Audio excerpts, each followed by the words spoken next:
Bonjour à tous, c'est Elise. Alors aujourd'hui je fais une vidéo un petit peu différente des vidéos précédentes, donc qui étaient des livres audio d'essais que j'ai particulièrement aimés en 2023.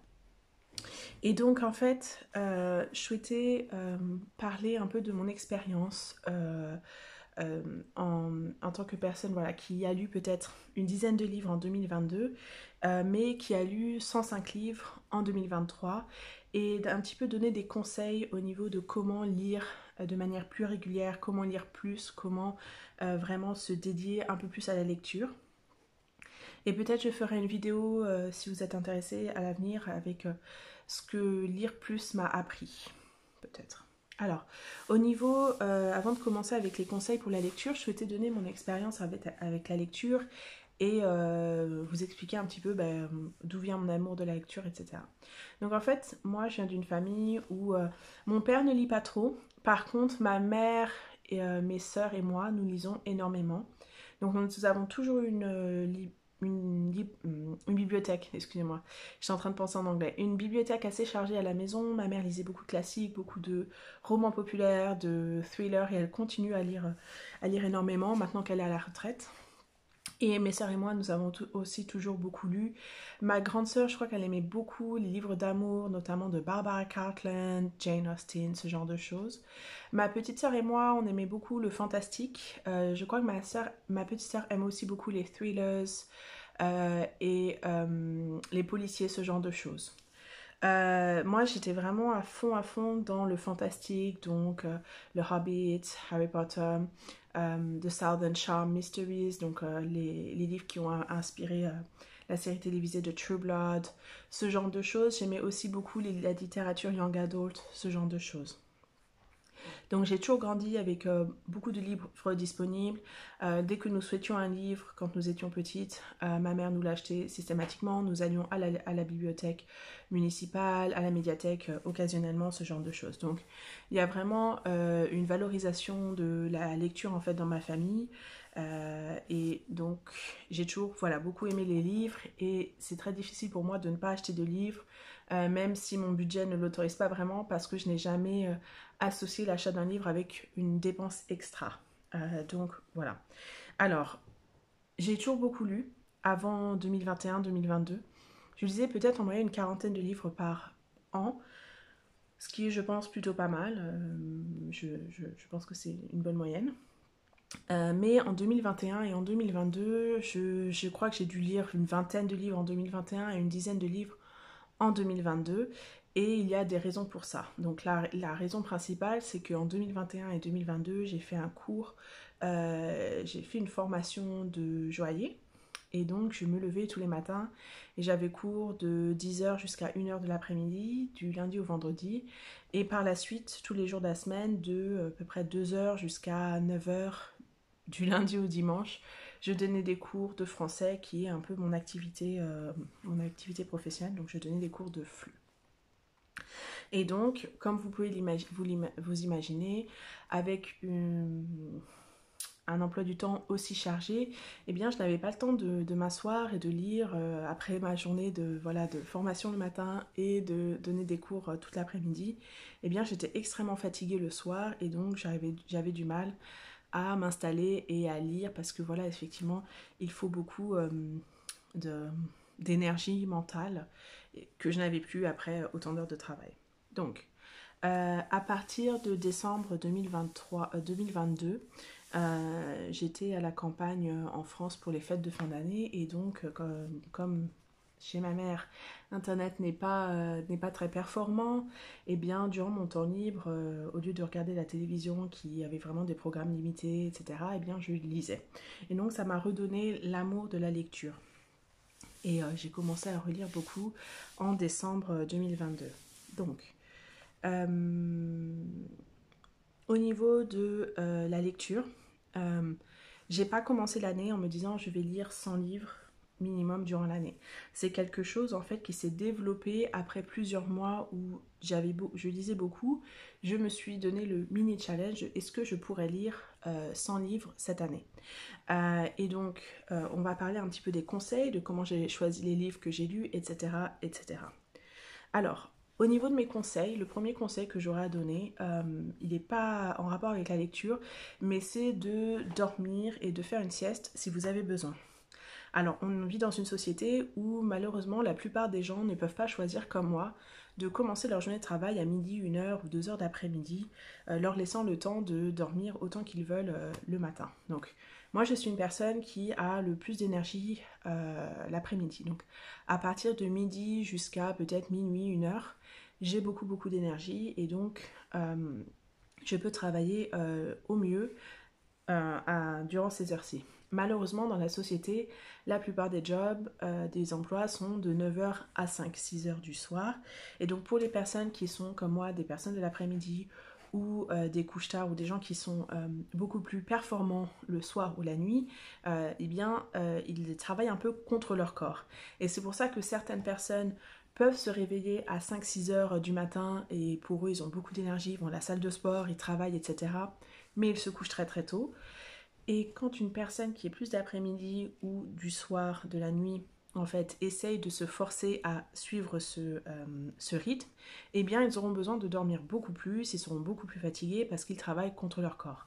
Alors, il y a plein de livres qui parlent des rythmes circadiens, des chronotypes, etc. On commence à en parler. Certaines personnes ne sont juste pas du matin. Et donc, quand vous travaillez toute la journée de 9 heures à 5 heures et que vous n'êtes pas du matin, eh bien, c'est très difficile pour vous après 5 heures d'avoir de l'énergie. Donc, la première chose que je vais recommander si vous souhaitez lire beaucoup plus, c'est d'être reposé. Si vous êtes fatigué, vous n'arriverez pas à lire, vous ne lirez pas bien, ça ne servira à rien. Donc faites une sieste si vous avez besoin de faire une sieste. Si au niveau du travail, vous avez la possibilité de changer vos heures, faites-le. Si vous ne savez pas, si vous êtes une personne matinale, de l'après-midi ou du soir, votre rythme naturel réapparaît lorsque vous êtes en vacances ou en week-end. Si durant les vacances, vous continuez de vous réveiller à 5, 6, 7 heures du matin, objectivement, vous êtes probablement du matin. Si durant les vacances, vous vous réveillez à 9, 10, 11 heures, vous êtes probablement d'après-midi. Si pendant les vacances, vous vous réveillez à midi, 1 heure, vous êtes probablement du soir. Et donc, c'est quelque chose à prendre en compte parce que si vous travaillez contre votre rythme naturel, eh bien, tout sera beaucoup plus difficile pour vous. Donc, voilà. Donc, premier conseil, dormir ou faire la sieste si vous avez besoin. Quand je travaillais de 9 heures à 5-6 heures, je faisais beaucoup de méditation et beaucoup de sieste power nap. Donc, il y a plein de vidéos sur YouTube où il y a des sons en fait qui vous aident à dormir beaucoup plus rapidement, ce genre de choses. Donc, ça, ce serait mon premier conseil, dormir. Le deuxième conseil, c'est de choisir de lire seulement des choses que vous avez envie de lire. Alors, voilà, quand on regarde TikTok ou YouTube ou les réseaux sociaux en général, beaucoup de personnes super cool ont des goûts littéraires qui paraissent intéressants ou qui pourraient vous convenir, mais ce n'est pas le cas. Donc il y a beaucoup de livres qui sont populaires sur les réseaux sociaux que moi, j'ai pas forcément d'intérêt pour ces choses où je sais que je ne vais pas aimer. Et ça peut être, voilà, les gens qui aiment la littérature populaire, donc la littérature young adult, qui est très populaire sur les réseaux sociaux, les gens qui aiment les classiques et qui peuvent être un peu snob avec, voilà, si ce n'est pas un classique, je ne veux pas le lire, et tatati et tatata, eh bien, peut-être vous, ça ne vous conviendrait pas. Certaines personnes aiment lire seulement les livres primés, donc les prix Goncourt, les prix Femina, les prix Renaudot, les prix, Goncourt lycéen, ce genre de choses, et certaines personnes ne vont pas aimer. Donc, essayez de lire seulement des choses que vous pensez que vous allez aimer. Donc, comment savoir ce que vous aimez? Je pense qu'il y a beaucoup de similarités. Il y a beaucoup de similarités entre les films qu'on aime et les livres qu'on aime. Effectivement, si vous aimez peut-être les films d'action, les films de fantastique, etc., peut-être vous allez beaucoup aimer les romans fantastiques ou les romans de science-fiction, par exemple. Si vous aimez voilà, les comédies romantiques modernes, peut-être vous allez aimer les livres comme Sally Rooney, les livres d'amour un peu modernes, ou Bridgerton, ou ce genre de choses. Donc ce que vous aimez regarder à la télévision, en tant que série, probablement vous allez aussi aimer les romans en fait, qui ont des prémices assez similaires. Donc ça peut être une chose à explorer. Essayez de voir, voilà, il y a plein de vidéos YouTube. Si vous avez aimé ce roman ou ce film, eh bien, probablement, vous aimeriez ce roman. Ça, c'est pour les romans que vous voudriez lire. Si vous souhaitez lire plus des essais, des études, des enquêtes journalistiques, ce genre de choses, eh bien, c'est la même chose avec les podcasts que vous aimez écouter, les émissions de radio, les articles que vous aimez lire.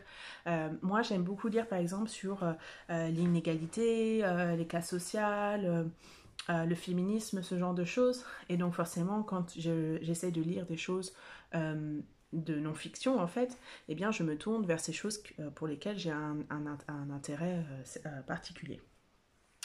Donc ça, c'est au niveau du choix des livres. Le choix des livres, c'est super important parce que si vous essayez de lire quelque chose que vous n'aimez pas, vous allez probablement abandonner, vous allez probablement ne pas avoir la motivation pour lire et ça va vous empêcher de lire. Donc, au niveau de mes conseils, c'est beaucoup lié autour de la facilité, comment faciliter la lecture, ok?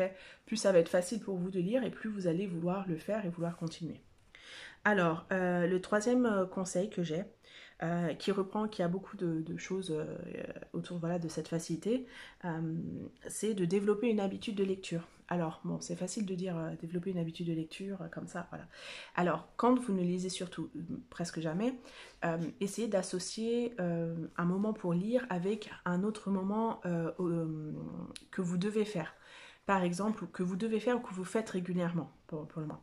Par exemple, pour moi, le moment idéal pour lire ou pour faire les activités un petit peu, pas pénibles, mais quand j'essaie de mettre en place une activité, je le fais dans les 30 minutes avant que je commence un peu à travailler. Parce que c'est un moment où généralement je reste chez moi, je ne vais pas commencer à aller faire des projets très importants. Donc quand j'apprenais l'italien, je faisais mes cours juste avant de commencer à travailler. Quand j'apprenais à dessiner, je le faisais juste avant de commencer à travailler. Et l'année dernière, quand j'ai voulu lire un peu plus, eh bien, je me posais 20 minutes avant chaque début de cours. Et en fait, c'était le moment où je lisais. Donc, essayez d'associer en fait votre moment de lecture avec un autre moment que vous allez faire. Ça pourrait être pour vous, voilà, vous prenez les transports en commun et vous arrivez toujours 20 minutes en avance au travail, et bien peut-être vous pouvez lire à ce moment-là. Ça pourrait être, voilà, vous prenez les transports en commun, vous pouvez lire durant les transports en commun parce que vous êtes bloqué de toute manière. Donc essayez d'associer la lecture, ce moment lecture, à un autre moment où vous êtes bloqué, où vous êtes assis, où vous ne pouvez rien faire d'autre. Et voilà, ça peut être voilà, pendant le petit déjeuner, ça peut être voilà, quand l'eau de votre thé bout, ce genre de choses. Au niveau du temps accordé à la lecture, souvent les gens se donnent des objectifs bien trop importants. Donc ils vont se dire, voilà, je vais lire pendant 30 minutes, ou je vais lire 50 pages ou 20 pages, etc. Ou je vais lire tant de livres par mois ou par semaine, etc. Et en fait, ça, c'est de mauvais objectifs parce que c'est beaucoup trop binaire, c'est beaucoup trop haut et c'est beaucoup trop binaire. Si vous vous donnez un objectif comme ça et que, par exemple, vous dites, voilà, je vais lire 50 pages par jour et si je lis 50 pages par jour, je suis une bonne personne, je suis un grand lecteur, etc. Et bien, que se passe-t-il si vous lisez 45 pages, bien, vous avez échoué votre challenge. Alors que lire 45 pages en une journée, c'est génial. Donc la première chose à faire, c'est réduire au minimum vos objectifs. Moi, mon objectif, c'est de 5 minutes par jour. Je me force à lire 5 minutes. Bien sûr, une fois que je suis dans le livre, je lis beaucoup plus. Mais en fait, cet objectif très petit, je l'atteins tous les jours. Et donc, ce que je vous conseillerais de faire, c'est de diminuer vos objectifs. De vous dire, je vais lire une page ou je vais lire 5 minutes. Et ça suffit. Et en fait, une fois que vous allez être dans le livre, vous allez vouloir lire beaucoup plus de toute manière. Mais on ne veut pas se dégoûter de la lecture ou se dire, voilà, j'ai échoué, parce que votre cerveau va vraiment prendre la chose comme un échec. Donc, ne vous donnez pas de grands objectifs, diminuez au minimum les objectifs. 5 minutes, génial. Une page, génial. Mais au-delà de ça, en fait, ça va être beaucoup trop... voilà, si je le fais pas, j'échoue. Alors que voilà, lire une page, vous l'avez fait en 5 minutes, et vous êtes bien. Donc ça va être la première chose. La deuxième chose, donc 5 minutes, associer la lecture à un autre objet, à une autre activité, blablabla. Ok. L'autre chose que vous pouvez faire, c'est aussi Si vous lisez un livre et que vous n'aimez pas, et on en a parlé, j'en ai parlé précédemment avec voilà, choisir des livres que vous allez aimer et si vous allez quitter, vous abandonner, vous allez mal, ça va interrompre un peu votre habitude ou votre motivation. Eh bien, c'est la même chose. Vous lisez un livre, vous trouvez que c'est mal écrit, vous trouvez que voilà, vous détestez le personnage principal, vous n'aimez pas l'histoire ou quoi que ce soit, abandonnez. Il y a plein d'autres livres. Il y a tellement de livres à lire sur Terre dans de plein de littératures différentes. Abandonnez. Il y a plein d'autres livres. C'est pas grave. Moi, j'ai abandonné l'éducation sentimentale de Flaubert, que tout le monde adore, etc. J'ai détesté. Franchement, à l'encart, je m'en fous complètement. J'ai pas aimé et je préfère vraiment lire autre chose que lire quelque chose que je n'aime pas. Et quand vous tombez sur un livre que vous n'aimez pas, il faut aussi penser à qu'est-ce que vous allez lire après. Donc vous sortez d'un échec où vous n'avez pas aimé lire ce que vous avez lu, eh bien on se concentre sur quelque chose qu'on sait qu'on va aimer. À chaque fois que j'ai lu un livre que je n'aimais pas trop, eh bien après je rebondissais avec voilà Harry Potter ou ce genre de choses que j'étais sûre d'aimer. Donc quand il y a un livre qui ne vous plaît pas, à la suite, vous lisez quelque chose que vous savez que vous allez aimer. Ça peut être quelque chose que vous avez déjà lu et que vous avez aussi aimé, et ça a ce côté voilà réconfortant. La dernière chose, le dernier conseil que je vais vous donner, c'est en fait pour vous aider à vous concentrer quand vous lisez. Aujourd'hui, je trouve que c'est très dur de se concentrer, surtout avec les téléphones, parce qu'on reçoit beaucoup de textos, on reçoit beaucoup de notifications, et on a toujours besoin d'entendre beaucoup de bruit. Et donc, une chose que j'ai beaucoup fait cette année, quand je lisais les classiques particulièrement, c'était d'écouter le livre audio en même temps que je lisais.